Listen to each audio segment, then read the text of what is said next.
Janagalam news కి స్వాగతం. హత్య కేసుల నుంచి తప్పించుకోగలిగాడు, దాని వెనక ఉన్న మతలబ్ ఏంటి?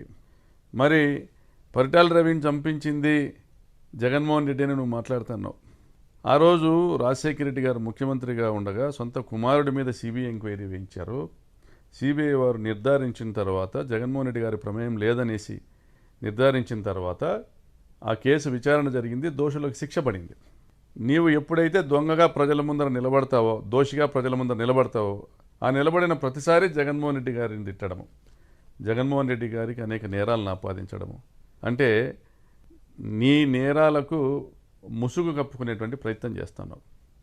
ఆ రోజుల్లో జేసీ దివాకర్ రెడ్డి నా భర్తను చంపించినాడని కూడా నువ్వు మాట్లాడినావు, గగ్గోలు పెట్టినావు.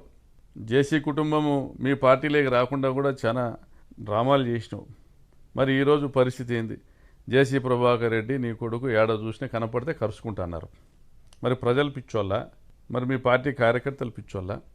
మరి చమన్ సాబ్ మీ ఆయనకు నమ్మకస్తుడు, ఆయన హత్యలోనూ ఆయన డ్రైవర్ హత్యలో కూడా మీ కుటుంబం పాత్ర గురించి ప్రజలు చర్చించుకున్నారు. ఈరోజు కూడా అందరూ అదే నమ్ముతూ ఉన్నారు, మీరే చంపించినారనేసి. మరి మీ రాజకీయ చరిత్రలో ప్రజల తలకాయల మీద అవినీతి సామ్రాజ్యాన్ని ఏర్పాటు చేసుకొని వందల కోట్లు వేల కోట్లు సంపాదించుకోవడం తప్ప మీరు చేసినటువంటి ఒక గొప్ప కార్యక్రమం ఏదైనా ఉందా మీరు చెప్పుకోవడానికి?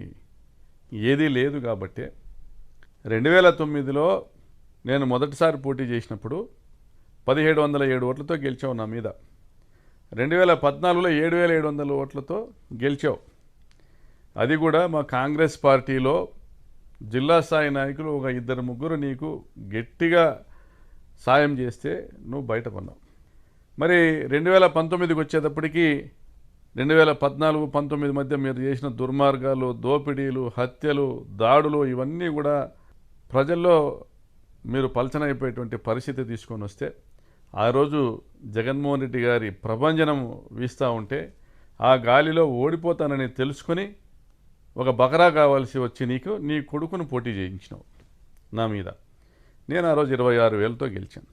మళ్ళీ 2024కు వచ్చేటప్పటికి తెలుగుదేశం పార్టీ వైపు గాలి వీస్తాంది, వైఎస్ఆర్ కాంగ్రెస్ పార్టీకి ప్రభుత్వం పైన కొంత వ్యతిరేకత వచ్చిందని గమనించుకొని మళ్ళీ నువ్వు తెర మీదకి వచ్చావు. నీ కొడుకు అయితే ఓడిపోతాడని నువ్వే ప్రచారం చేయించావు, నీ అన్నదమ్ములు ప్రచారం చేశారు, నీ బంధువులు ప్రచారం చేశారు, నీ మీడియాతో రాపించావు, నీ సోషల్ మీడియాతో రాయించావు. కొడుకును ధర్మవరం పంపించి నువ్వు పోటీ చేసి గెలిచినావు. మరి నిజంగా మీరు దేశోద్ధారకులయ్యి దేశ సేవ చేసింటే మీకు ఓటమి అనేది ఉండకూడదు. మరి మీ ఆయన అంత గొప్ప జాతీయ నాయకుడు ఏంటి, నీ కొడుకు ఓటమి రాకూడదు. మీ కుటుంబం యొక్క డొల్ల చరిత్ర జిల్లా అంతా తెలుసు, ఈ రాష్ట్రానికి అంతా కూడా తెలుసు. మీ వల్ల అనంతపురం జిల్లాకు ఫ్యాక్షన్ మరకలు అంటడము వాస్తవం కాదా సునీతమ్మ? మీ వల్ల తెలుగుదేశం పార్టీకి చెడ్డ పేరు రావడం వాస్తవం కాదా? నీ భర్త కాదా వైటీ ప్రభాకర్ రెడ్డి మడకశిర మాజీ ఎమ్మెల్యే గారి ఇంటి మీద బాంబు దాడి చేయించింది? నీ భర్త కాదా గాదిలింగప్పను చంపించింది? నీ భర్త కాదా స్వర్గీయ మాజీ మంత్రి జీనాగిరెడ్డి గారి ఆఫీసు మీద బాంబు దాడి చేయించింది? తెలుగుదేశం పార్టీలో మీ దాడుల వల్ల నష్టపోయిన వాళ్ళు ఎక్కడున్నారు ఈరోజు?